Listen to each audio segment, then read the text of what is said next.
Hello everyone, welcome back to Two Sweet MTG, and welcome to part 2 of our Brothers War set review for Cube. Last time you went over white, blue, black, red, and green, and this episode, me and James are going to be covering everything else. So we have multicolored, artifacts, and lands. James, thank you again for being here. Always a pleasure. How you doing? You alright? Yeah, doing good, doing good. There's actually a lot of Vasetas in multicolored and artifacts. So yeah, a lot of cool stuff still to talk about. Awesome. Well, shall we? Do you want to kick off? We have our first multicolored card for the day. Yeah, sure. So first up we have Junkyard Genius. This is one black red for a 2/2 creature human artificer. That's uncommon. It has when Junkyard Genius enters the battlefield, create a tapped Power Stone token. As a reminder, a Power Stone token is an artifact that taps for a colorless, and this mana cannot be spent to cast non-artifact spells. So it can be used to cast artifacts or activate abilities. Um, Worth noting as well, it can also be used for other like non-activated abilities. For example, you can pay for a mana leak with a Power Stone. Oh, that's nice. Yeah. So this is, I think, why it is worded that in that slightly odd way. Um, yeah, and this card also has the activated ability. One black red, sacrifice another creature or artifact. Until end of turn, other creatures you control get +1/+0 and gain menace and haste. Yeah, so this does some interesting stuff. Like, I think three mana 2/2 and plus a Power Stone is like pretty underrated. Like that tells you want to go in an artifact ramp deck, and this doesn't want to go in an artifact ramp deck, I think.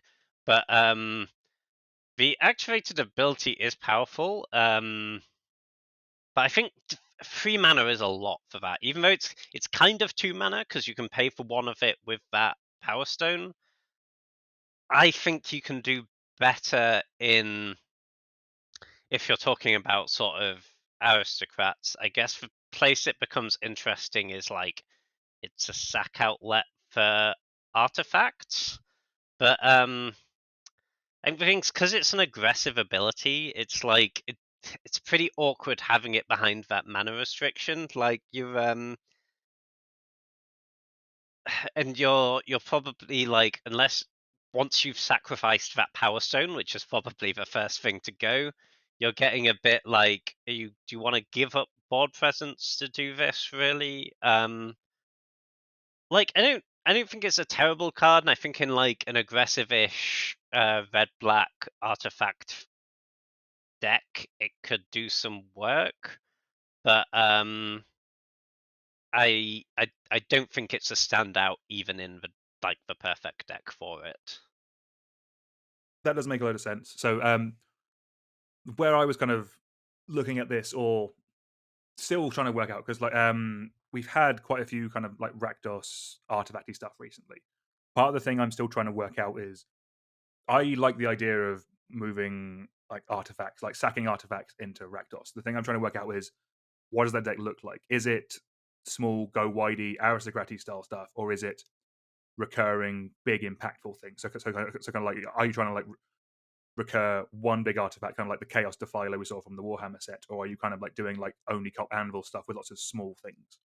If it ends up going the smaller way, I think this specifically gets more play. So because it's this set, it makes a Power Stone. If it made like the 1/1 golem that kind of like only cop anvil makes, then I think that's a bit more interesting because like if you can cross over the sacking artifacts with the aristocrat deck, then that just slots in very very nicely because you can still run your aristocrat cards.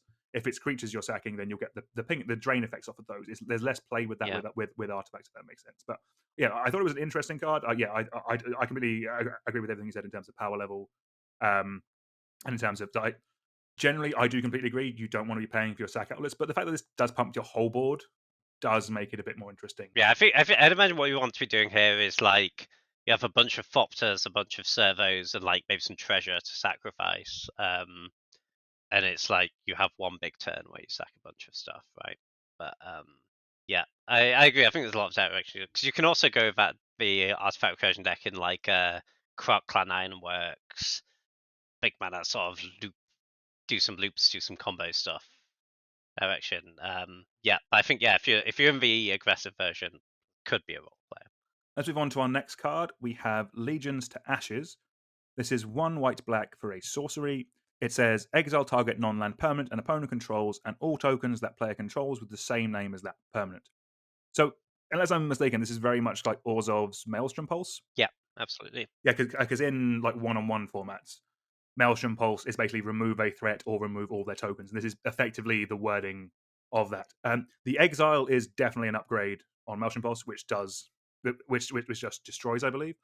Maelstrom Pulse kind of there is an argument that kind of Maelstrom Pulse has been like usurped now in terms of cards, but like there is something nice and warm about a Maelstrom Pulse. If this is in your deck, you know it is going to answer the thing when you need to answer the thing.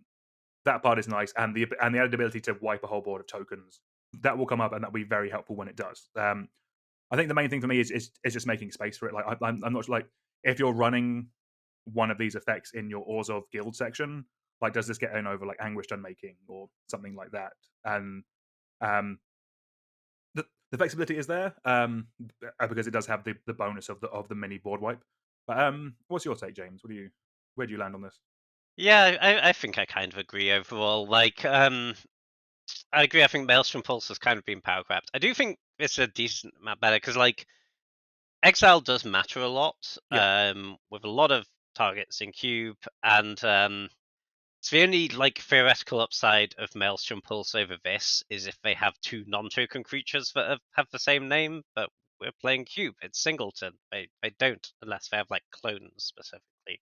Um, I think actually though the sort of hidden reason why this might even be less playable than Maelstrom Pulse is just like there are more options for removal in Orzhov than there are in Golgari. Like I think Anguished Unmaking's a bit like the life loss really matches on that card, but there's also like Vanishing Verse is pretty strong at 2 mana, and like if you're going to 3 mana, there's Vindicate.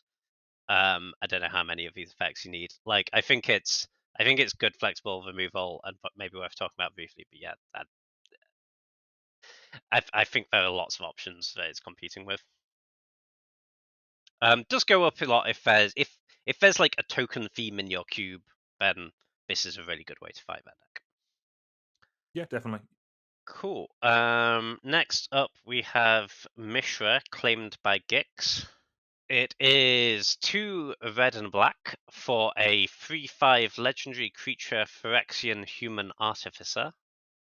It has whenever you attack, each opponent loses X life and you gain X life, where X is the number of attacking creatures.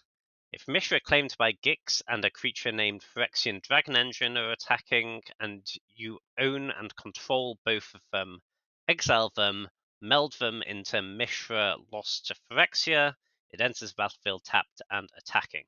So we're saying with these meld cards, what we're going to do is talk about each half individually as a card, whether you would want to include it on its own merits, then talk about the flip side and whether you want to include them as a combination. So this card on its own merits, I think for me doesn't quite get there by itself. I think it's you have to be attacking with a lot of creatures for this to be good. It doesn't do anything to get your creatures through. So in the part where you're attacking with my 4 mana creature and a bunch of other creatures, yeah, you're probably in a really good spot that game.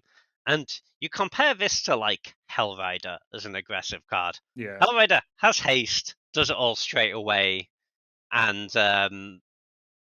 seems a hell of a lot stronger to me. And there's only one color. But I mean, it's not a weak card, and like 5 toughness is very real. It's hard to kill. What do you think? yeah, no, definitely. You've nailed exactly the points I was going to make. It is another version of Hellrider, but the haste makes a big difference, and also it being mono red. Like Rakdos can be very aggressive, but just knowing you don't have to put swamps in your mono red deck, it like that does count for a lot. That is one of the reasons why the monocolored decks are good because they don't have to worry about drafting lands. They can just get more efficient creatures or more removal. I don't think this card is bad. I think this is it is a strong effect, but yeah, it doesn't compare to. Oh no, it compares to Hellrider, but not favorably. If that makes Yeah, sense. Like no fair. Um, should we move on to Phyrexian Dragon Engine, the other half of the yeah, Mishra let's card do now? it. Cool. So Phyrexian Dragon Engine is 3 generic mana for a 2/2 artifact creature Phyrexian dragon. It has double strike, and when it enters the battlefield from your graveyard, you may discard your hand. If you do, draw 3 cards. It also has Unearth for 3 red, red. Um, I actually really like this card. 2/2 double strike for 3 generic mana is just solid. Like that body goes in any aggressive deck, not just red. Like obviously red gets the added benefit of the Unearth ability to get that back and discard your hand and draw 3 cards. But am I wrong in saying like mono white would be fine with this? Like mono black aggro would be fine with this? Like a 2/2 double strike for 3 mana is just solid. Like that's I just think good. in mono white specifically, it would be in the sort of begrudgingly playable That's camp. fair. You wouldn't be embarrassed, but like you'd really wish you had Adeline instead, you know? No, definitely. Um, but yeah, I mean, it's perfectly solid. Nice with like anthems and stuff. You get mono white as well. No, definitely. And then the in terms of the entering from the battle, entering from your grave, like obviously that gets way better if you have if you're in a red aggressive deck and you have no cards in hand. So trade this off early, unearth it back, get 3 cards. You find that bit of burn spell to burn them off. I I quite like this. If I'm honest with you, I think this is quite a good. This is kind of the level of cards in this meld cycle that kind of I'd be fine playing. I quite like this card. Yeah, no, I agree. I think it's nice that like I don't think it's exceptional in any archetype, but I think it's like decent in a bunch of them because yeah, you've got red aggressive decks, but you've also got like madness decks with that unearth ability, and if you have like recurring nightmare type stuff in your deck as well, like you don't have to unearth it to get the trigger; it just has to enter from your graveyard. Um, so yeah, I can see it in there as a role player. So yeah, I think the next thing to move on to is obviously the flip side. And one thing to note with this is that the way you flip them is that both of these creatures, so both Mishra, claimed by Gix, and Phyrexian Dragon Engine, have to be attacking, which if you're playing both of them shouldn't be too hard. But they meld into Mishra Lost to Phyrexia. It is a 9/9 legendary artifact creature Phyrexian Artificer. It has whenever it enters the battlefield or attacks, and do remember when this comes in, you will get the ability the first time because it is entering the battlefield as a melded Yeah, creature. you won't get the attack trigger though, notably because it enters already attacking. But you get the value at least You like but you get once. your ETB. Yes. Of its abilities, you get to choose 3 of them. Target opponent discards 2 cards. Mishra deals 3 damage to any target. Destroy target artifact or planeswalker. Creatures you control gain menace and trample until end of turn, and creatures you don't control get -1/-1 until end of turn. And also create 2 tapped Power Stone tokens. So I don't think I'm wrong in saying this card is obscene. When this flips over and is attacking, I think generally you're picking um, giving all your creatures menace and trample. You ping your opponents for 3. You also shrink their board down. You've also already because Mishra and Phyrexian Dragon Engine have attacked. They've already taken 2 damage from that. That's potentially 14 damage. The turn this flips. Can we just agree? Like before we talk about this card any further, can we just agree that if you flip this and it's attacking, you've basically won? Yeah, I think it's pretty hard to not win. Like the one that actually really pushes it over the top is the mind rot. I think because it means that even if they can like figure out how to survive that turn, they're very reduced in their ability to get back into the game. Um, and spoiler alert, they don't have removal for this, because if they did, they'd have killed the things before you attacked when melded, assuming they are not foolish. There is probably a lot to talk about this card, but just in terms of just like effectively, it is you meld them and you win the game. Like in other formats, so in Commander where you have more life, there will be more play. There will be more things where you work out your lines and such. But I just generally think if you flip this, you're just the game won't last long enough for you need to think about what you're doing next. Yeah, no, I agree. I think we can pretty handily shortcut this to you win the game. The actually the more interesting thing is how easy is it to meld them, because the attacking restriction is real. It means neither of them inherently have haste. The Dragon Engine and Earth does of course have haste. So that's quite nice synergy there. But if you're because the Dragon Engine is one that's really easy to kill. It only has 2 toughness. But if they kill off that, leave your Mishra in play, you do get to unearth it, meld, GG. Yeah, I quite like these ones. I think these are pretty strong. Like Mishra, I think is pretty underwhelming as a card, but I think Dragon Engine is perfectly solid, and if you flip them, it's pretty hard to lose. Spoiler for the end of the video when we go over cards from this that we've spoken about that we think about testing. I am tempted to test Mishra, Claimed by Gix, and the Friction Dragon Engine, and then take it out immediately after someone does it. I think that's a fair way to do it. Yeah, I like that. Yeah, keep it in until someone does the thing. It's like, okay, it's been 6 months. Yeah, yeah. Someone's done the thing. Now we can move on. Like it's kind of where I'm thinking of it because it's really cool. But It yeah, is really sweet. Yeah. cool. Should we move on to a card that I'm actually quite high on? Do you want to take? Yeah, so next up we have Third Path Iconoclast. It is a blue and a red for a 2/1 human monk. And it has whenever you cast a non-creature spell, create a 1/1 colorless soldier artifact creature token. Um, so I think everyone's first reaction looking at this is like, oh, we got another young pyromancer, that's cool. It is that, but it's so much more than that. Triggering off non-creatures means this goes in, like, rather than just instants or sorceries, puts this in a much broader range of decks where you can play this. And you don't have to be like, oh, I've got like a few planeswalkers later, so I'm going to cut some spells for that, and now it's a bit weaker. Like it just triggers off all the things you want it to. Plus, the fact it makes artifacts is like super abusable and really strong. Like, I think this card actually gets better in more powerful cubes. I think this is like a slam dunk in Vintage Cube. If you have this with Tolarian Academy and you're playing some artifacts, you're going to have obscene amounts of mana. The same with Urza, Lord High Artificer, tapping these tokens mana, playing more artifacts, making more tokens. You can really go off there. Um, I want to put this in Storm now. No, that's bad. Really? Don't do that. Don't do that. Don't do that. But yeah, no, this card's like super strong. I think.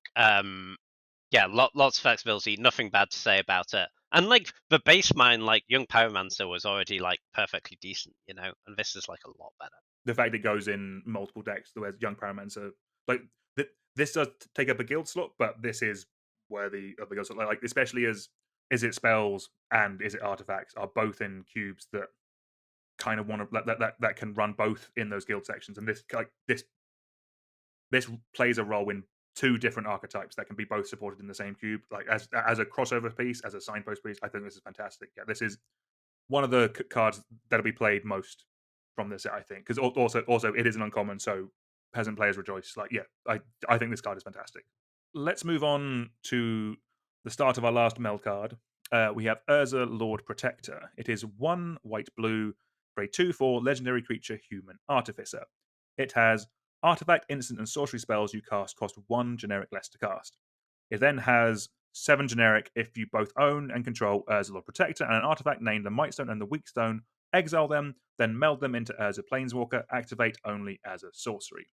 So 3 mana for a Goblin Electromancer style effect that also reduces the cost of your artifacts is fine. I think I'm not super blown away by just this. I do think in a control deck this is actually quite solid. Like in a Azorius kind of like spellsy controlly deck that kind of just wants to land this early to stop the bleeding against like a mono red deck or like an aggressive or any kind of aggressive deck.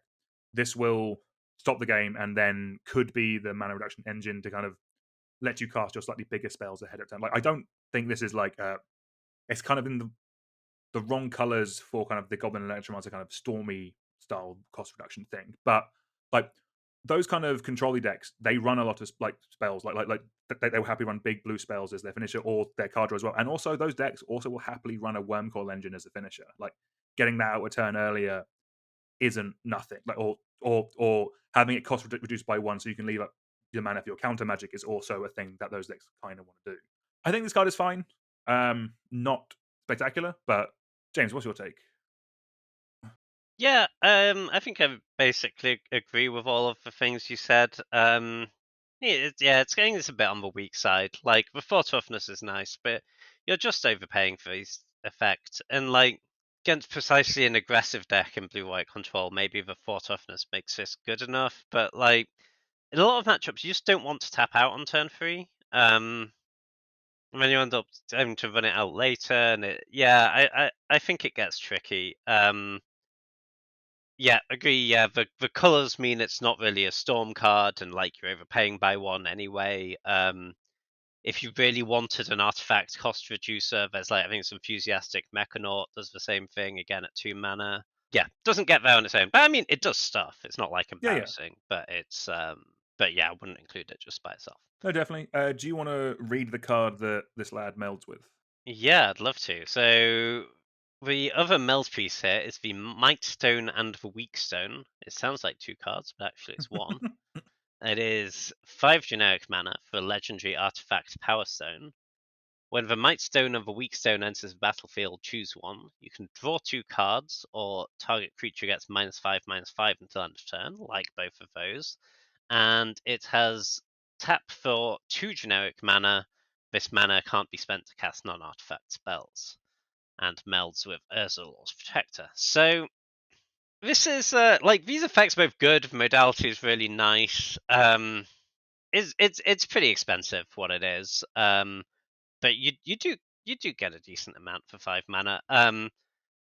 Yeah, if you compare this to Coercive Portal, like Coercive Portal is going to give you a lot more card advantage over a long game, and is obviously 1 less mana. But this also giving you the ongoing mana is strong. Like you have to be in the artifacts deck, I think, very explicitly, because you need this mana to be good, and you're gonna want a lot of like artifact ramp to actually like make this a good effect for 5 mana. Because if you cast this on turn 5, it's really not strong. Sorry to jump in, but also because this also has the Power Stone thing of you can't cast your creatures with this Exactly. Yeah. or your instant sorceries. Like they have to be artifacts or abilities and that kind of thing. Yeah. But like it's a really nice thing to workshop out, or just like in vintage Mm-hmm. use, you have the one of the busted like cheap artifact where they make a lot of colorless mana, but not color. Your mana vault or your solving Mm-hmm. or your or crypt or whatever. This is a really nice thing to do with a bunch of generic mana. But yeah, again, I think it's like it's. I think this is closer to being good enough on its own than Urza. I'd say probably still not quite, but Yeah. like definitely not bad at all. No, that's fair. No, I think where I land on this is kind of again like similar to a lot of the melody was. I see. I know this card is good. I know that like a 5 mana artifact that comes down, you can either draw you 2 or kill something is solid. Like that is good. But if I'm playing a large amount of mana for a mana rock, I want it to make more than 2. I Hmm. don't know. I don't know if I'm being greedy about that, but like I'm comparing it to like Grand Dynamo, which is at 4 mana and makes 3 generic, or Gilded Lotus, which is at 5 mana and makes 3 mana of any color. Those also can tap. Those also can cast instant and sorceries and creatures. Um, the flexibility of this is there, like having the ability to draw cards or move a creature is nice. But personally, like this could be my mindset, and I'm very open to being wrong about this take. But if I'm playing a big dumb mana rock, I want it to make mana. Yeah, I get that. I think Wordsworth, if you removed the restriction on what you can spend the mana for, I think this card would actually be very good. Yeah, Like compared to Gilded Lotus, like would you if you lose the extra mana and the colors, but you get 2 cards or a removal spell, I think that's a good trade. no, that's fair. Yeah, But it's just you do need to try quite hard for your deck to actually want this mana. And it's really about what are your top end threats. Like often the big mana decks, if they have like Karn or Ugin or whatnot at the top end, or just like a big blue like Consecrated Sphinx or something, like this doesn't help. Or even going as big as the Eldrazi Titans. But if you're, going for Mere Battlesphere and Wormcoil Engine, seems pretty solid. no, that's fair. And I guess I don't mean to segue again, but kind of one thing that this set is doing is giving like we'll get onto them when we get to artifact sections, but it is just giving us more big dumb artifacts, which I do like as having as my top end because they go in more decks than like big creatures because they go in like the artifact decks as well. Like they go with Tinker. Like it's another way of cheating them out. Like I like having artifacts as my big dumb thing. So if you are running more artifacts as your big dumb threats rather than Eldrazi or rather than dragons, then yeah, this does get better, I would say. Yeah. Cool. Right. Let's start reading as a planeswalker. So again, remember that you need to have both of those two previous cards out, and you also need to pay 7 to do this. They meld into Urza Planeswalker. It is a legendary Planeswalker, Urza. It has 7 starting loyalty and a static ability. You may activate the loyalty abilities of Urza Planeswalker twice each turn rather than only once. For a +2, it has artifact, instant, and sorcery spells you cast this turn, cost 2 less to cast, and you gain 2 life. Has a +1 of draw 2 cards, then discard a card. It has a 0 of create 2 1/1 colorless soldier artifact creature tokens. It has a -3 of exile target non-land permanent, and a -10 of artifacts and planeswalkers you control gain indestructible until end of turn. Destroy all non-land permanents. So similar to Mishra, again, if you meld this, you're probably winning. Like I think it in my notes I had this could be the most powerful individual card they've ever printed. But the thing is, it's not an individual card; it is 2 cards. So that is part of it. This makes sense as being Urza, obviously being in theory the most powerful being ever to exist. Like this is the epitome of the word control finisher. You are going late, you land this, and then you win. Like there is a bit more play to this because it is a planeswalker, but the gist is like effectively you can ultimate it the turn afterwards because you can uptick it +2 or +2 and +1 it goes to 10. Then the next turn you can +1 it again, and then you can -10 it, and this will still be alive. You can ultimate this the second turn it's in play, and it still be alive. Like maybe that's a reason why it's not as good as Mishra because this doesn't win you the game exactly the turn it comes in. You're probably winning because you can exile time, you can just deal with whatever they're doing. Yeah, I'd say it's worth just the flip card on its own is a little worse than the Rakdos one because if they have a removal spell for this, it's like yes, it was great and it got you a bunch of value, like they exiled something and drew a card, and then they killed like that. That's really really strong, but you are still playing a game of Magic. Whereas that is mostly not going to be the case, I think, with the Rakdos one. But yeah, it's an incredibly powerful Planeswalker. And yeah, if they can't kill it the turn after you play it, yeah, they're just dead. And if they do, you're probably still winning because like you drew a bunch of cards and killed their best thing or whatever. No, exactly. But I think for me, this is the easiest of all the 3 to kind of decide if it goes into cube or not. I think with Titania, there is an archetype it can support, like the lands in graveyard Golgari style thing. With Mishra, go white artifacts, it could go into that. It could be quite good. With this, you're going through all the hoops of needing both cards, and also you can get them in, and you still have to pay 7. Like in theory, with this, by the time you have the Might Stone and the Weak Stone, you're guaranteed to cast it because in theory you should have 5 mana to cast the Might Stone and the Wheat Stone, and then it generates 2, which you can put into the activated ability. All that adds up to, I think, too much work to not win the game immediately. Yeah, I think that's fair. I think the place I could see it would be probably more in Powered Cube. You have the big you have blue white control, but you can also have sort of big blue white where like you play your sort of Teferis and your Consecrated Sphinx as like a control deck, but instead of playing like Counterspell on turn 2, you're playing a Signet on turn 2 and a Ramp Spell on turn 3, and then you're just like, here's my giant thing, you know? And like your Fractured Identities and whatnot.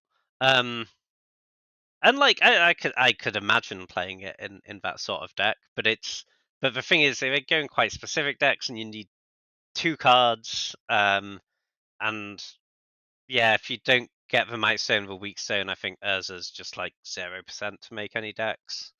So yeah, it's kind of a tough sell.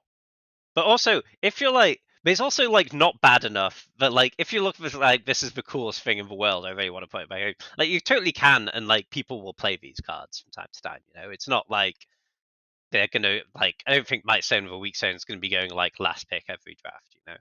No, no, exactly. And like I think to be fair, like if someone melds these in a game, like if you're in person, I think you probably give them a standing ovation. Oh yeah. I think what I said like or what I've decided is like if someone melds these like in my cube, if I run any of them, like Mishra's probably most likely at some point, but I'll do it once. Like if someone melds them, I will buy them a pint unless they lose. If they lose, I'm buying their opponent a pint because I think they have to buy you a pint at that point. yeah, you have melded it and you have brought shame on the cube by not Yeah, winning with yeah. either Urza or Mishra. Yeah.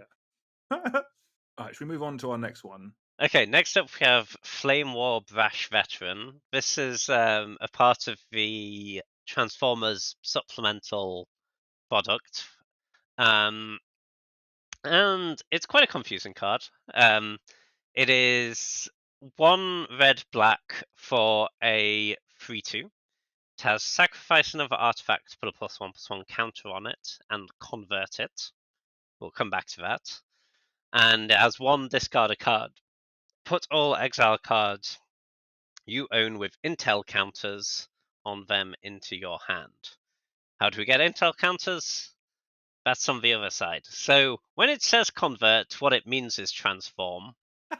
For some reason, in the Transformers product, when transform is already the magic word for this thing, we need a new word, which no one understands what it is, and meant I had to Google this card like 3 times before I understood what it did.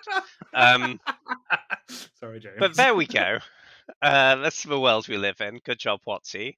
Um, it also has, so it has the ability more than meets the eye. You may cast this card. I'm going to say transformed. I refuse to use that word again for red black.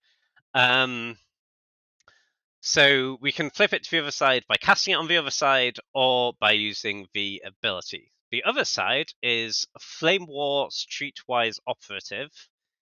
It is a 2/1 legendary artifact vehicle, except it has the ability Living Metal. As long as it's your turn, this vehicle is also a creature. So there's no crew ability, it's just only a creature on your turn. It has Menace and Death Touch. And it has whenever Flame War deals combat damage to a player, exile that many cards from the top of your library face down, put an intel counter on each of them, transform Flame War.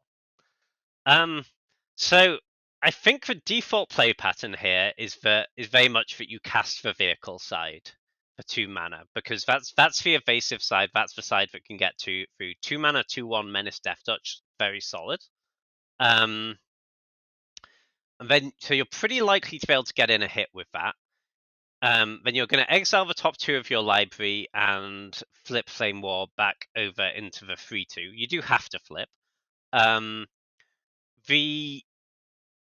The front side is, I'd say, a little weaker in that you probably can't get through again, and you do have to cash in an artifact if you want to flip it back. But when you flip it back, it's bigger, so you're going to get to use that again. I think what this boils down to is you want to be to use that third ability. Discard your hand, put all the exiled cards into your hand. That means you want to be quite low to the ground, so you can exile your hand, so you can get empty-handed pretty quick. And obviously you want to have disposable artifacts in play, because to flip it back to the vehicle the second time, you need that disposable artifact. But honestly, I think 90% of the time you're casting it as the vehicle the first time, so you've already got a bit of value there. So I think you need a bit of that. It's not completely essential. I think this card's actually really strong. I think, again, in that sort of aggressive red-black artifact deck, I think 2 mana for 2/1 artifact creature with Menace and Death Touch, already very solid, and has a good card advantage ability when it connects, is kind of what it boils down to. Plus, if you keep doing this thing and they don't kill it, and you're flipping it one way or another, sacking artifacts, maybe at some point you get to empty your hand. It also gets bigger every time, which is really nice. It means it gets harder to block. and the longer the game goes on and they don't deal with it, the more likely you are to be empty-handed. You've got those cards building up with counters in your exile pile. So if they don't deal with this for a while, this becomes a pretty big problem pretty quickly, I think. I think an analogous card would be like Bomat Courier, but Bomat Courier is a 1/1 with no evasion. This is a 2/1 with menace and death touch. What do you think, Daniel? Yeah, so firstly, I feel like I should apologize for adding this because I've definitely thrown you a bit of a curveball.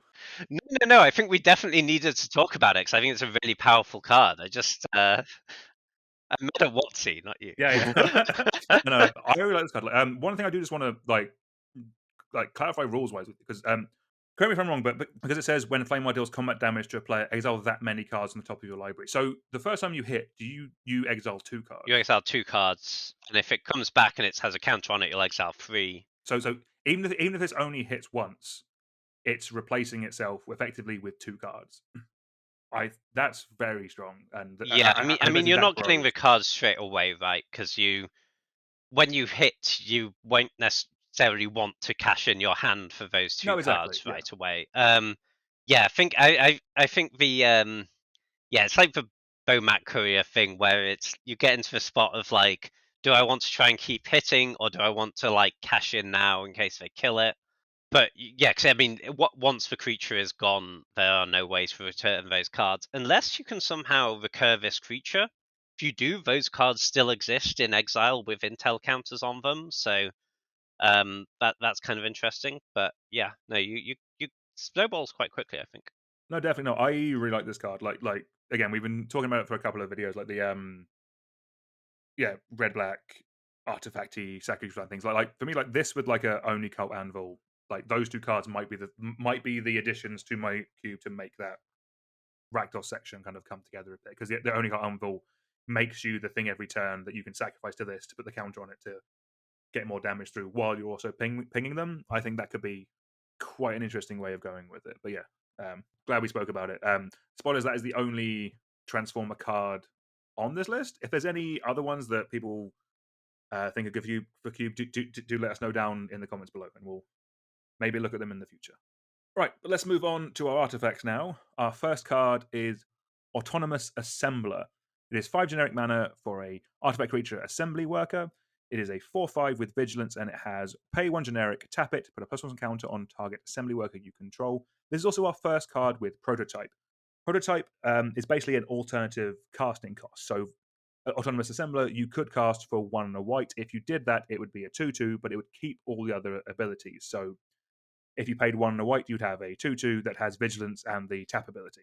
In terms of this card, I think it's fine. Again, like in a aggressive deck, like a 2/2 vigilance um, is perfectly fine for 1 and a white. That can also pump itself up if it does start getting outclassed. If they pay a 3/3, you can then start paying mana to this and start paying up. If you are playing other assembly workers, which there are more from this set, um, this does go up a bit in value.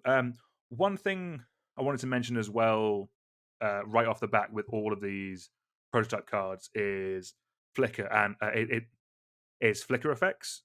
This is one of the white ones, so it's more likely to be flickered in with this card than some of the other ones. But basically, if this leaves the battlefield and comes back, if it was a prototype, it'll come back in as the bigger version. So say if you ephemerate this, it comes back, it'll be the bigger version. Do keep that in mind when we go through all of them. If you have Flicker in your cube as a thing, because like it's I'm not saying it's a payoff for Flicker, but it's a very very nice interaction that has a lot of play to it. So just coming back to this card, James, what's kind of your feeling for it? Like, are you happy with the 1 and a white? Are you happy with the 5 mana version of it?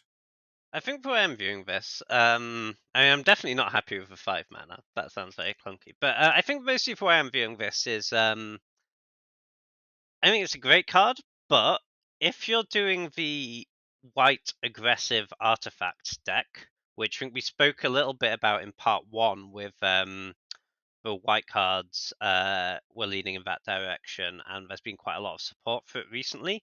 And if you're doing that deck in your cube, you'd really need critical mass of cheap artifact creatures. And spoiler alert, they're not all going to be A plus. this is like a pretty solid role player. Yeah, I mean, you compare this to something like Steel Overseer, this is a hell of a lot worse. But yeah, it's just giving you that redundancy. If you have that deck, good include. If not, don't bother. No fair. What about our next one, James? Do you want to have a look at Steel Serapath? Yeah, I would What love is that? to. Or, or Seraph. Steel Seraph, Yeah, I should yeah, it's say. an angel, Yeah. Seraph. Yeah, so Steel Seraph is 6 generic mana for an artifact creature angel. At rare, it is a 5/4. It has flying, and at the beginning of combat on your turn, target creature you control gains your choice of flying, vigilance, or lifelink until end of turn. But it also has prototype for 1 white white, in which case it comes in as a 3/3 with the same abilities. Um, this is not a weak card. Um, the like even just baseline like in a mono white deck, like it's not like I mean it's not like the best free drop in mono white, but like jumping your aggressive creatures is pretty strong. And like if you're against like another aggressive deck, then lifelink can be pretty strong too. But yeah, like 3/3/5 for free with that is gonna give something else flying. Is pretty nice as a baseline. Then if you care about the artifact type at all and are aggressive, then it gets really strong. Like often you see in the sort of aggressive artifact creature decks, they play like a couple of payoff. They have some payoffs for casting a bunch of artifacts that are really good, and then there's like some kind of underwhelming creatures that are there because they're artifact creatures and they're like cheap and you need that critical mass. And this is like an artifact creature that's cheap and actually really good. Yeah, no, definitely. I think yeah, the only thing I'd potentially add is just the fact that this doesn't have to be attacking to do the jumping or to give something vigilant. So this can come down on 3, and you can give your 1 or 2 drop that ability to get through. It just keeps the damage train coming and just keeps you getting that damage through. I think that's quite nice. But yeah, completely agree. I think this card's pretty solid, quite nice. Should we move on to the next one? We have Arcane Proxy. It is 7 generic for a 4/3 artifact creature wizard. It has when Arcane Proxy enters the battlefield, if you cast it, exile target instant or sorcery card with mana value less than or equal to Arcane Proxy's power from your graveyard. Copy that card. You may cast that copy without paying its mana cost. Also has prototype for 1 blue blue, where it comes in as a 2/1 instead. So I'm personally assuming this is going to be much stronger in like a powered environment where you can flashback like Ancestral Recall or Time Walk. In those things where again there's artifact synergies in that style of cube, I think this is going to be pretty strong to busted, I guess, in the right deck. Like obviously it doesn't need the other cards, but you have so many cheap spells. I think this will be really good. In fairer cubes, I am less of a fan of this, primarily because it says when you cast it, which means it doesn't. You don't get that ability if you cheat it into play, which is kind of one of the main things I want to be doing with big dumb artifacts in those kind of environments. Like for me, like the 7 mana mode for this compares quite unfavorably to something like Torrential Gearhulk, which is 1 mana less to cast. You can flash it in, you can cheat it and still get it. But yeah, but in the more powerful ones, where the more times you can cast Time Walk, the better. That I think that could be quite strong. What's your take, Yeah, I James? think you hit the nail on the head there, really. I suspect the cheating it into play, the if you cast it clause is probably because flickering this would be incredibly strong otherwise. Um, yeah, no, I quite like the card. I think it's so I think the two on flashback thing, it looks like Snapcaster Mage. I think the actually the close comparison is something like Seagate Stormcaller, where because the lack of flash means this doesn't work with counter spells like Snapcaster does. You really need that density of like proactive spells to play, like cantrips or removal spells, basically. Um, and for 2 or less mana, obviously. Like downsides versus Stormcaller, obviously, is it's more mana and doesn't have a kicker mode, but pretty big upside of you can play it the turn after. You know you can play your removal spell on 2 and then flash it back on 3 with this, and that's pretty nice. But yeah, I think really where you get the money in Powered Cube is if you have one of those busted blue spells, like yeah, like basically Time Walker Ancestral. This is this is super, super strong. You just want to cast that as many times as you can. So the other thing worth mentioning is between this and Snapcaster Mage and Founding of a Third Path, we're getting a bunch more ways to cast cheap spells out of our graveyard. If you have enough of those in the cube, at some point something like Seether Truth becomes pretty interesting. That's the 2-mana Anticipate, but if you cast it from your graveyard, it's an Ancestral Recall. That's kind of a nice little like build around ish, where it's like it's kind of fine anyway, but like if you get to do the thing, it's really strong. But yeah, no, I think this is a fine card. I think you'll very rarely cast it for 7, but it'll be fine when you do. I don't think I'm rushing out to put it in loads of cubes, but it's okay. No, fair play.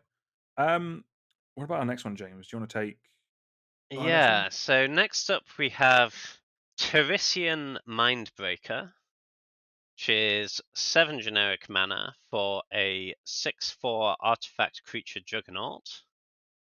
Whenever Teresian Mindbreaker attacks, defending player mills half their library, rounded up, and it has unearth for 1 blue, blue, blue. This effect in general is, I think, less good than it reads. Often if you mill half their library, you've helped them because they have most decks have something to do with their graveyard, and the other half of their library is likely to be more than enough to kill you with. So I think the first time you do this is like actually a downside. So I think the ways this can work is if you have like actual mill as a supported theme in your cube, and you can play this and then like glimpse the unthinkable, that could be really strong. If you do this twice, it's more interesting. Like if you play it, attack with it, unearth it, but then it's 7 mana to play it on the front side, so that's kind of tough. But the second time you do this, it is becoming like a very real clock for them. But the first time is just not really enough. You say by that stage of a game, they probably have like 20 cards in their deck. You mill them down to 10. They have like 10 turns to kill you. That's loads.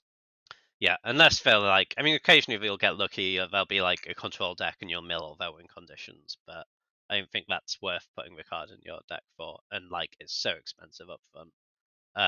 Yeah, basically, I only like it if you have actual mill in your cube.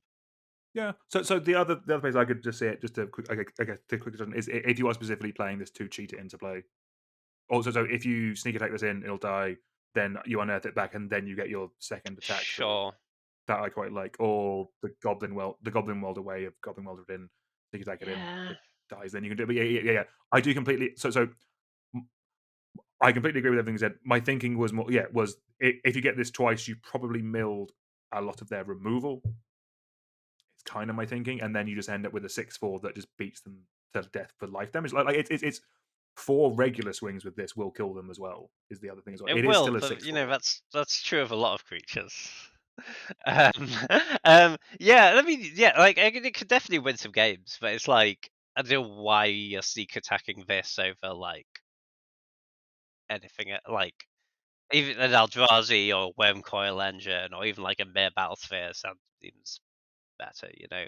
Like there's a bunch of stuff you can sneak attack that just does the thing by itself. It doesn't need another turn help. No, I would completely agree. This is a bit of a segue to our next card, but in terms of big dumb artifacts to cheat into play with something like a sneak attack or through the breach or even reanimate, once you go past Blightsteel Colossus, Sundering Titan, Triplicate Titan, you are then getting that down to mere Battlesphere and Wormcoil Engine. Like that, the drop off after those is quite big. So this set has definitely added some more kind of like big 7 and 8 mana ones. So that's potentially why there's a lot of them on the list. The next one I do think will see play in quite big cubes. We have Phyrexian Fleshgorger. It is 7 mana for a 7/5 artifact creature Phyrexian Worm. It has Menace, Lifelink, and Ward. Pay life equal to Phyrexian Fleshgorger's power. It also has Prototype for 1 black, which makes it a 3/3 when you play it. So I personally think that this is the best of the whole cycle of Prototype cards. you're probably fine paying 3 mana for this. Getting a 3/3 menace lifelink on turn 3, if you're being aggressive, that seems fine. But if you can get this out for the 7/5 menace lifelink, that's so miserable for your opponents. Like, you're basically trading with 2 decent creatures to get this, and then if they try to cast a spell to remove it, they have to pay 7 life for that ward ability. I think this is quite strong, if I'm honest with you. What's your Yeah, take, no, James? I agree. I think so. I think if it was just like 3 mana, 3/3 menace lifelink, no other abilities, I think that's sort of in the Power of like like Vampire Nighthawk sort of space, which is fine, but has been power crept out of quite a lot of cubes. But I think the fact that it's an artifact, which can matter a lot in if your cube supports that. Um, but also the 7 mana version here, like this is the first one I think we've seen that's actually really good to flicker. Um, like not that you want to just, you know, it's not here's my Phyrexian Flesh Gorger, here's my Bone Tree Blink GG. But if you're doing some flicker stuff anyway, this is like a pretty good payoff. Plus the ward is good on the 3/3 and great on the 7/5. Yeah, I think that adds up to a pretty good card. Yeah. Um, I'm assuming this works as well. So if you have a sack outlet, so if this is the prototype version, if you have a sack outlet and you play something like Malakir Rebirth, which which is like or it's like an undying effect. So when the creature dies, it comes back to the graveyard. I'm assuming we get that works how we want it to. We get the 7/5 with that. Yeah, it's spicy. I hadn't thought of that. I do quite like that. Yeah. I do quite like that line. Yeah, yeah, yeah. So you're And again, saying we it's looking for Malakir Rebirth, we sack it to the only cult anvil, we get our token, we get our 7/5. yes. We get the We get whole everything, world. James. No, very cool. Yeah, yeah. Seems like a really strong card. This is probably one that will be. Nice. Yeah, I like it a lot. Okay, next up we have Razorlash Transmogrant, which is 2 generic mana for a 3/1 artifact creature zombie. It can't block, but it has the activated ability for black. Return Razorlash Transmogrant from your graveyard to battlefield with a +1/+1 counter on it. This ability costs 4 less to activate if an opponent controls 4 or more non-basic lands. This is always going to cost black against me, and I'm quite sad about it. Yeah, this is not a weak card actually. Like 2 mana 3/1 artifact is like it's not great, but you can do some work with it, right? And then that activated ability, like cubes have a lot of fixing. There's a lot of lands, like, but it's very unexciting at 6, but at 2, that's really good. And noticeably, this isn't like like Eternalize of like where you get it back once, and then if it goes away again, it's gone. This is you can keep using this. It's also a zombie for your like Gravecrawler shenanigans. So yeah, I think in that style of deck, this can be pretty strong. Like if you're playing Scrap Heap Scrounger in your cube, for example, I feel like this card's a decent amount better. No, that makes sense. Yeah, I think it does very much depend on the amount of times that you're paying 2 for this. My worry is this ends up becoming like a sideboard card. If this but to be fair, I think to find that out, it needs to be tested. Like that's the only way you're really going to find out. Like especially with like the addition of triomes and stuff, people are getting more splashy with their mana bases. If this is repeatedly costing black, then I think it definitely deserves a place in cube. If when it's being tested, it turns out like you're just not getting there all the time, or it's taking a bit too long to get there, then obviously then that's when we start looking at it coming out. But yeah, I'm always a fan of recursive And yeah, black the creatures. recursion ability is like it's not very often going to cost black on like turn 4 or 5, but I think the discount is great in that like on turn 7 you can like return this and play another spell. When people have more non-basics out. Yeah, I quite like the card. Cool. Let's move on to our next one. We have Transmogrant's Crown. It is 2 generic mana for a artifact equipment. Artifact creatures get +2/+0. Whenever a equipped creature dies, draw a card, and it can equip for either 2 generic or a black. So I think everyone's kind of made the comment. This is like Skull Clamp at home. Um, there's still a lot of room for a Skull Clamp variant to not be as strong as Skull Clamp and see a lot of play because that card is very, very strong. Um, for a lot of cubes, I think this might just get in quite easily. Obviously, we like giving Black Aggro a boost. Maybe we can look at that after this set because there's been quite a few bits for it. Um, but like black aristocrats, like aristocrats does revolve generally around black because that's where your blood artists are. It goes in the white black aristocrats. It goes in red black aristocrats. Um, where you easily have both the sack outlets and the fodder already there. You're just going to be using this to draw cards, and then in other aggro decks, like again, primarily in black because it's just a single black to equip it. I do think is quite good, but again, like in mono red or mono white, you might not. It might not be a high pick, but just getting some additional value when you want to trade in your creatures and the buff of equipment will be relevant. Too generic is pricey, but it's not the end of the world when it means you can get a card from it afterwards. I think that's a pretty fine trade off in those kind of things. How do you feel about it, James?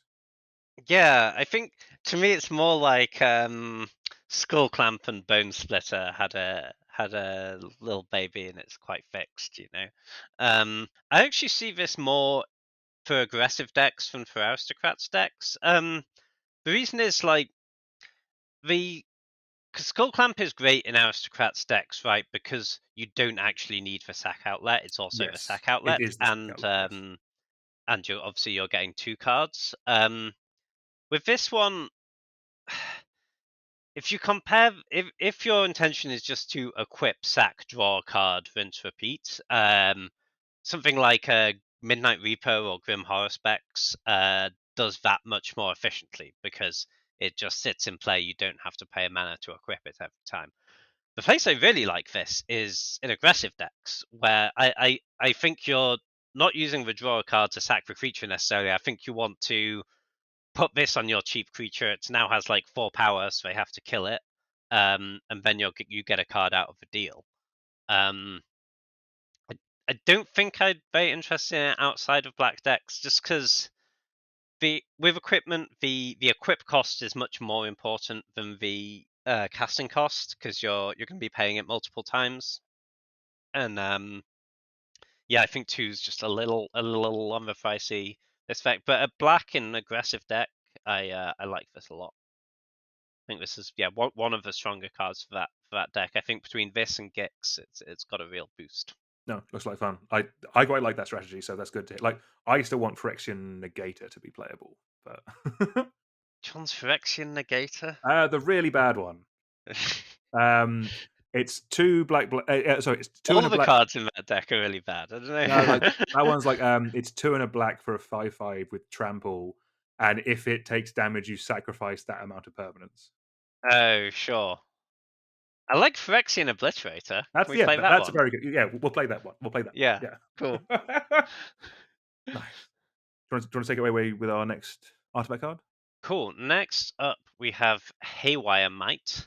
It is a single generic mana for a 1/1 artifact creature insect to uncommon. When Haymire White dies, you gain 2 life. Pay a green to sacrifice Haywire Might. Exile target non-creature artifact or non-creature enchantment. I think this is a pretty nice little utility card.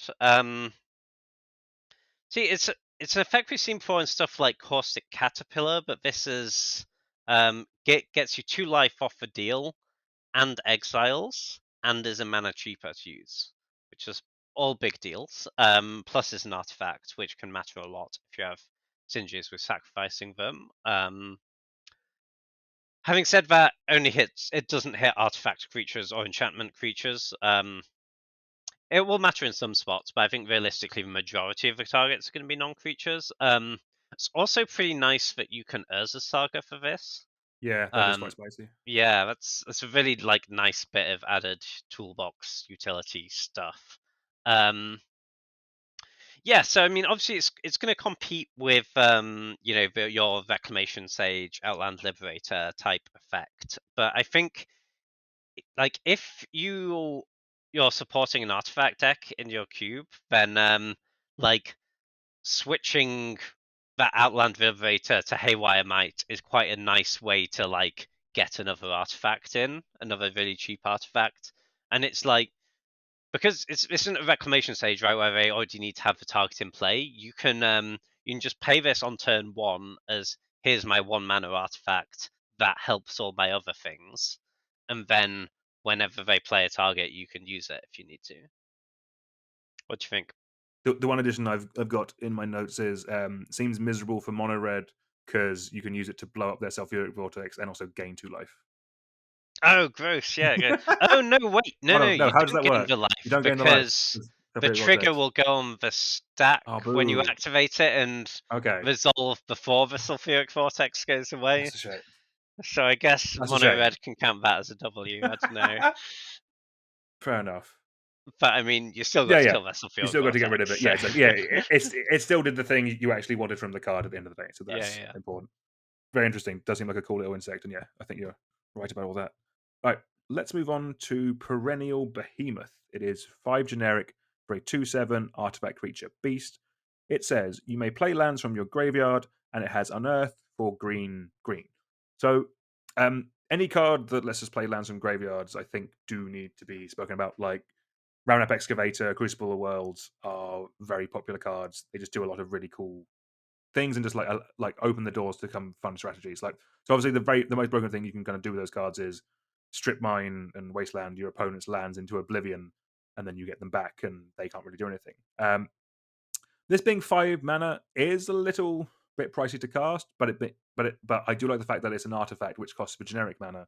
So again, it can go into any deck, not just the green one, kind of like Crucible. Like I have lost a game of cube to like a white blue deck running Crucible and Armageddon.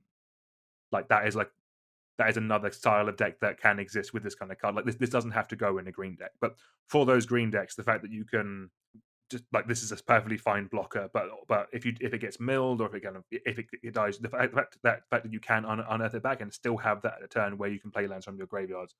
Sometimes that one turn is all you need. Like if you are running like fast bond to have a really explosive turn, that can be like the one where you kind of turn the corner with it, basically. Yeah, I think this is quite strong. James, you're a big fan of fast bond. What's your Sure am. what's your Yeah, take? I'm really into this card. I think for the sort of the the land decks that are very aggressively self milling themselves, this is like kind of a bit of a game changer in that it means if you're just playing milling cards, you don't have that selection. You know, you mill your stage and whatnot. You never need to draw your crucible or anything. If you just self mill enough, you will hit this card, and then you can just go off entirely from your graveyard. You don't need anything from hand because you can just like unearth like you're gonna have to prioritize ways to play multiple lands. But if you have those, you can go like unearth land. Here's my Thespian Sage, my Dark Depths, or I'm gonna strip mine you like a few times. Yeah, the unearth plan really does need you to have like some sort of exploration fast bond type stuff because like unearth playing one land from my graveyard, then it goes away. I mean, it's fine, but it's not exciting. Is it? And yeah, I mean, you can totally cast it for 5 mana. It's 2/7 is really hard to kill. That's It's very annoying to kill. Yeah. yeah, blocks real well. Um, yeah, whether you want to cast it or unearth it is a slightly different game plan in that if you're unearthing it, that your unearth turn has to be quite explosive. Whereas if you're just hard casting it, this like an excavator or a crucible, you can like grind people out with strip mine and wasteland. Yeah, awesome. Seems like a really cool card that's going to see play not just in Cube, but I'm assuming we're both going to be jamming this lad in Oh yeah. Commander as well. Nice. Cool. Next up, we have Blade Coil Serpent. It is 6 plus X generic mana for a 5/4 artifact creature serpent. It has when Blade Coil Serpent enters the battlefield, for each blue spent to cast it, draw a card. For each black spent to cast it, each opponent discards a card. And for each red spent to cast it, it gets +1/+0 and gains haste and trample until end of turn. I'm a little low on this for a few reasons. It's 6 mana minimum. Which makes you want to accelerate it out. There's not that many decks that are interested in just at the earliest turn 6, I'm going to tap my 6 lands and play my 6 drop. But how are you accelerating it out? Because you don't really want to do it with green, because none of these colors are green. You don't get your value there, and you don't really want to do it with the mana rocks, because a lot of them produce colorless mana, and again that reduces your value. So the spots I could see it would be like if you're maybe a blue-black control deck and your early game is just cheap interaction and you want a big value creature on turn 6. Yeah, this is probably okay, but I mean I think it's worse than like Consecrated Sphinx or something, for example. But I think that would probably be the best spot for it. Yeah, maybe you like draw 2 and they discard a card, and like, yeah, I mean that's good. Obviously it can scale if you want to pay X, so you draw more cards, but again you run into the issue of it's you can totally get to 10 mana in cube, but it's pretty hard to get to 10 colored mana in cube that isn't green. Yeah. No, that's fair. No, so yeah, I think you're spot on in terms of this being fine to solid in like a yeah, in a Demiri control deck. Like part of the reason I liked it is like so I th- my take is that I don't think it's as difficult to get the colored mana in an artifact deck, because you do have like talismans and signets as well. It's true. Yeah. So like I don't think when you cast this for 6 you are getting like 3 abilities of this. I think you're getting 2. So you're Yeah, if getting, you're getting 2 of them, that's still fine, right? Yeah, yeah. that's true. Maybe I Yeah, underrated no, that. it's, I think that's doable. I think part of it is that I personally kind of liked it as it's kind of like a flex slot. Like it's if you're running Grixis artifacts, this is kind of a signpost that here is a Grixis artifact. It's kind of quite blatant that this is what it does. And and then the fact it also has backup in Demir as well. But The thing with Grixis artifacts, though, right, is it doesn't work if you don't cast it. Like if you welder this into play, it doesn't do anything, right? And that's a bit like disappointing. no, definitely, yeah. Like and again, yeah. I think I did already mention earlier on one of the other cards, or we spoke about where I'm definitely lower on ones which trigger when they cast. I thought because of the crossover that this might be worth mentioning, but yeah, no, Yeah, I no, I would, yeah. think it's okay. Yeah. I mean, it's not like an embarrassing card to put in your deck or anything, but I don't think it's super exciting. Right, cool. Let's move on to to our first land now. We have Demolition Field. This is a land. It taps for a generic mana, and it has 2 tap and sacrifice it. Destroy target non-basic land and opponent controls. That land's controller may search their library for a basic land card, put it onto the battlefield, and shuffle. And then basically you do the same. So this is in one-on-one a exact functional reprint of Field of Ruin, I believe, because the difference is that in multiplayer, Field of Ruin ramps the whole table. So this exists just basically to ramp the 2 of you. I thought this was worth mentioning because obviously, like, this is peasant legal. Um, if you are running Field of Ruin, here is another one. That's kind of why I thought it was worth mentioning. If you want 2 Field of Ruins, play this. If you want 1 Field of Ruin, pick your favorite artwork. Yeah, exactly. So actually, one thing one thing I didn't realize is that I didn't realize Wasteland was peasant legal until today. But Oh, yeah, yeah, Wasteland is. Strip Mine isn't, which is kind of fair. But sure, yeah. It is also worth noting well, on Field of Ruin, there are spots where like this does force people to shuffle. The shuffle isn't optional, oh, okay, um, which can be quite nice. Like if your opponent vampiric tutors or mystical tutors or any of the top deck tutors, then you can just Field of Ruin them, and then they have to shuffle away what they tutored for, that's quite nice. which Yeah. is quite nice. Yeah. Yeah, it's a niche interaction, but it's like if you're playing with this card, it's something worth bearing in mind. Cool. Next up, we have Mishra's Foundry, which is a land that taps for a generic mana. You can pay 2 to make it become a 2/2 assembly worker artifact creature until end of turn. It's still land. And you can play 1 and tap it to give target attacking assembly worker +2/+2 until end of turn. So this is obviously a callback to Mishra's Factory. It is a decent chunk worse, but if you want another colorless man land, I think creature land, I think this is certainly a fine one. The particularly note of changing the tap ability to be target attacking assembly worker means you can't do what Mishra's Factory did very well, which is animate it, block, pump itself. So it would block as well. Mishra's Factory would block as a 3/3.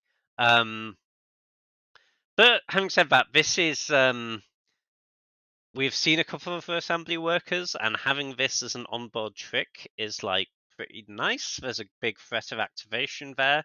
You don't even need to put the mana into it. You just need to attack and represent the fact that you could put the mana into it and they can't block your assembly worker. So that's nice. I think if you have like even a few other assembly workers in the cube and like this isn't a bad creature land anyway. It's like it's worse, for example, than Mutavault, 'cause it's an extra mana, but it's perfectly playable as a colorless creature land, I think. No, makes sense. Yeah, I think the thing for me is that actually because obviously cube like the majority of cubes are singleton. This gives you the ability to have like basically to run both. Yeah, I think like this Mishra's Foundry makes Mishra's Factory more playable, and Mishra's Factory makes Mishra's Foundry more playable. So having two of them, if you are going down artifact aggro, which is kind of where a lot of the cards from this set are kind of leading us to the flavor of the month right now, like that, like running both, I think is a nice spot to be at. Basically, it makes both of them more playable, which I think makes them more interesting to kind of talk about. yeah, for sure. I like it. Lovely. All right. So coming on to our last card of the set, we have Urza's Workshop. It is a land Urza. It taps for a colorless, and it has Metalcraft. Tap and add generic mana for each Urza's land you control. Activate only if you control 3 or more artifacts. So cool. So this taps for colorless, so it's not completely dead if you don't have any of the other ones out. In a cube where you're drafting every card in the cube, so a 360 with 8 people, or a 180 with 4 people, or a 720 with 16 people. Why not? If you have all of them already in the cube, if you want to do the Tron land thing, Urza's Mine, Urza's Power Plant, Urza's Tower, also Urza's Saga does count towards this as well. I think this is a fine card to add. Like you're in a very kind of niche environment. I think like this, like Tron generally doesn't work in singleton draft formats because you're not really seeing them. Um, not above 360 anyway. James, what do you think? Am I kind of Yeah, I'd agree with all of those. I think yeah, basically, if you're doing Tron in your cube, then put this in. It's cool. Otherwise, don't bother. awesome? Right. So I think that is every card we're going to be talking about today. Before we finish up, James, what are some of your favorite cards from this half of the set? So the absolute home run, and I think for me, the most cube power level card in the whole set is the third path iconoclast. I think that has some real cool explosive potential. I think it is like very meaningfully better than Pyromancer. I think you're going to see it in a lot of cubes. It's open to a lot more decks. Blue red and cube tends to be either blue red spells or blue red artifacts. You can put this in either way. It's going to be great. The the Transformers card is, I think, very powerful, and actually, I quite like it once I'm like past how they worded it and got less angry and sort of old man shouts at cloud sort of vibes about Wizard, but that's fine. Yeah, I think that card's strong. I think the Bone Splitter / Skull Clamp card is pretty strong. Yeah, and a bunch of good role players. How about you? No, definitely no. It's those ones you've mentioned, and I think I'm probably going to try and find a slot for Phyrexian Flesh Gorger, the big wormy lad. Yeah, Um, I do like that one. and then Potentially Perennial Behemoth. I do like it. I do like having more ways of playing lands from graveyards. Like I there's definitely something I like. I'm still working on the land section. I'm still trying to hone it and make it work. And maybe playing lands from graveyards is just go more ham with that. Yeah, I think so. I really like the idea of being able to go off entirely from your graveyard. It lets you really lean into the self mill thing, I think. Yeah, I think that could be quite nice. Like at that point, like you can probably like dredge and stuff, if you want to. Are You you go. James? I Don't know you. I know don't you want to. push me, Yes. James. You could play Golgari Grave Troll, Daniel. I love it, James. I love it. No, awesome. Well, James, thank you so much again for joining me. Um, really good couple of hours. Thank you again so much. It's been really good to chat with you. Your insights are always much appreciated. No, pleasure as always. Really enjoy the reviews, and I'm looking forward to seeing some of these cards crop up in Cube. Nah, fantastic. Well, just leaves me to thank you all very much for watching. Please like, share, subscribe, all that good stuff, and we will see you all soon. Goodbye.